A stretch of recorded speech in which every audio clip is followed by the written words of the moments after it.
back at the Saint Paul Civic Center as we get ready for the championship pull-off round in our modified four-wheel drive pickup truck pulling class.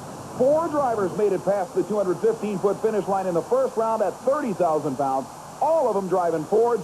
Now, the static weight has been increased 10,000 pounds to a total of 40,000 pounds on the sled, and the drivers will now involve themselves in a pull-off competition to determine the ultimate champion. Keep in mind, we've got a husband and wife battle, starting off with the husband of the Travis family racing team, Wyman Travis, in the Baby Ford. He was the first driver for that matter, to make a full pull in the first round. His big cubic inch Ford will get ready to fire up and pull the new weight, 10,000 more pounds than he managed to haul 215 feet in the first round. Now keep in mind that with the extra 10,000 pounds on the weight transfer machine at hand, you won't see any runs down near the 215-foot finish line. That extra 10,000 pounds will put a tremendous strain on these machines.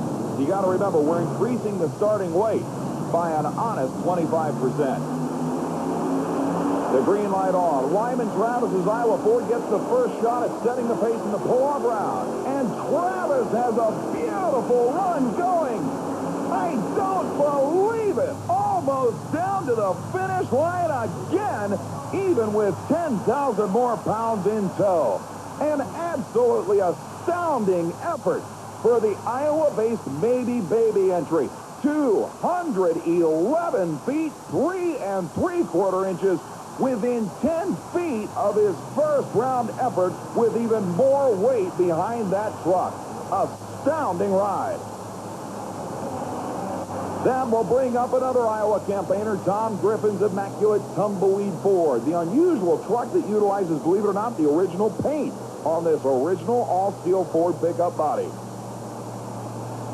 But a run like Wyman Travis just put down has got to be demoralizing for the rest of the drivers in this shootout.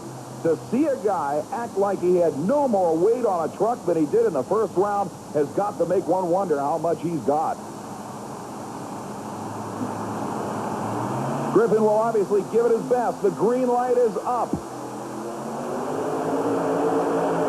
Lifting the sled off the ground. Now it's up to the power of the tumbleweed Ford. Griffin's got a great one. Unbelievable pull. Absolutely astounding. Tom Griffin makes a farther pull at 40,000 pounds than he did in the first round at 30,000. An incredible display of not only power, but driver ingenuity. He knew exactly how to get it down this course, leaving the starting line easy to keep the wheels spin at a minimum. He didn't get on the throttle completely till the halfway point, and then the tumbleweed Ford took over. Look at this pull. 224 feet, 10 inches.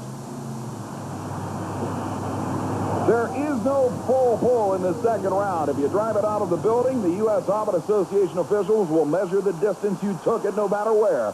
And that kind of mark is simply unbelievable. But right now in the staging area, there are problems for the Illinois-based Blue Max Ford of Wally Harville. The machine that, as we pointed out, started out on the original U.S.HRA Association Circuit of Champions created by the late Bob George back in 1976 and is still a solid top 10 world championship contender, is apparently running into problems firing up. The U.S.HRA Association officials right next to Harville outside the driver's side door have put him on the clock, and that is a mandatory situation. You've got 3 minutes to fire it up after the first attempt if you expect to make an attempt out on the track itself. The crew thrashing away. It doesn't seem to be a starter problem. It may be something electrical, something in the magneto itself. But the clock is ticking down, and I think the Blue Max team is just flat out of time. Wally, you have a real look of disappointment on your face. You get to the pull-off and miss. Yeah, we fought it since we got here to run. Then it run good, and we thought we had it, but the mag or something must have went out again. What goes through your mind as you're sitting there, you're on the clock, you know this is your chance to be out there, become a winner, and it just won't fire? What goes through your mind? A lot of disappointment. That's what. You just wish it would fire, but it don't. What all did you try to get the motor to run? We had to fix the mag, and I don't know, we tried to start it here. We hurry up and put the battery charger on, try to get it cranked over fast enough, but it weren't. Well, Wally, sorry about tonight, but maybe we'll have better luck next time. Okay, thank you. A tough break for a true champion, but Wally Harbell will indeed receive 4th place based on his entry into the pull-off round. That leaves us with one final driver, Loretta Travis, the lady pilot from Iowa in the Justice Ford. She'll be looking for justice on this pull.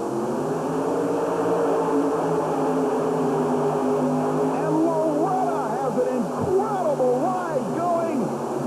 It actually was farther than her first pull, but it will just barely fall short of the incredible ride of Tom Griffin.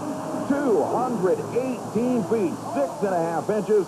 But if nothing else, the ladies out there know that Loretta did manage to knock down her husband Wyman a notch with that incredible final round effort. But Tom Griffin's winning pull, simply amazing. Meanwhile, we go to Tallahassee, Florida for the final round of another showdown. This one, the 4-truck invitational monster truck field that has presented some of the closest racing we've witnessed in 1991. An extremely short course that has produced its fair share of upsets, but has given us some literal side-by-side racing. And again, reaction time will be all important.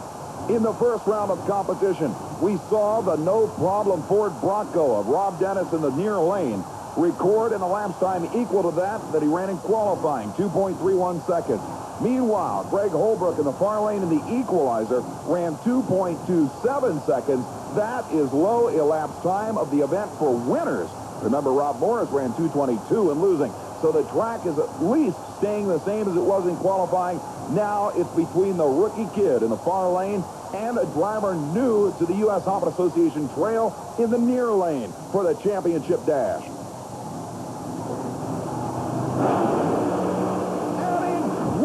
Battle for the 3rd straight run. Literally, a winner could not be determined. But the reaction time advantage, a huge 0.13 of a second, went to the no-problem Ford. And at the finish line, look at this, 1/1000th of a second between them.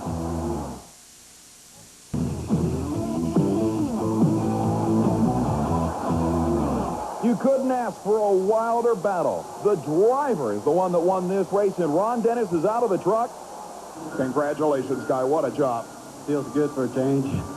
You know, you have done so well since jumping into this truck. I think even you have to be surprised, especially after beating a truck like Equalizer.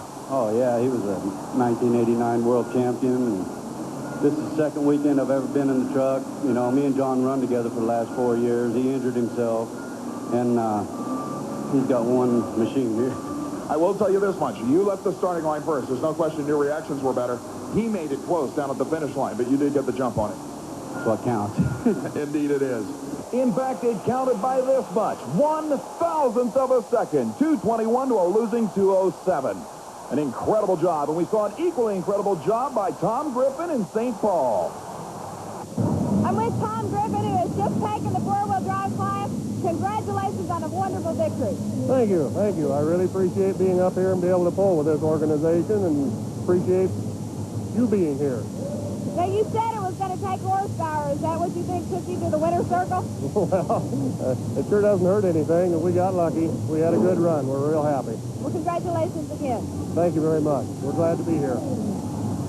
Anyone who knows the sport of pulling knows how difficult it is to pull 10,000 more pounds in a pull-off round. But when you can come out and cover 30 more feet of distance with 10,000 more pounds in the back of the truck, you've got a winning combination.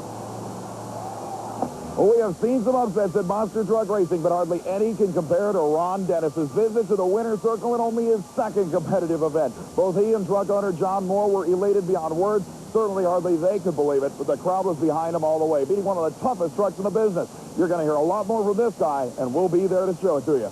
Good night, everyone. I'm Kris Chapman, and we'll see you next time.